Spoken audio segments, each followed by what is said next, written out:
औरंगज़ेब जे पुट फ़र्रुख शेर शाह इनायत खे शहीद करे सिंध में इंतहाई ख़ामोशी ऐं ख़ौफ़ वारो माहौल बर्पा कयो।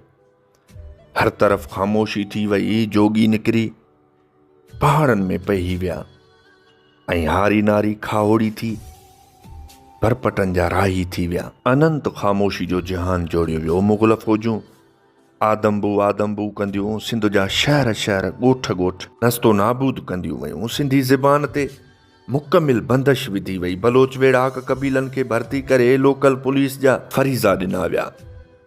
सिंध हिकु मुकमिल सांत ऐं जबर जी कारी रात मां गुज़री रही हुई त फितरत पलटी खाधी, ॾिया ॿरी पिया।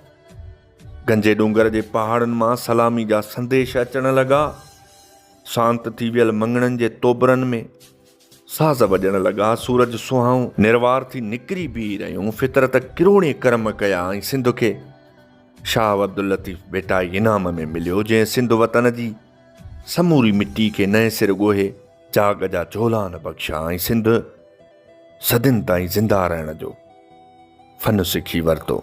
जिए लतीफ़, हक़ लतीफ़।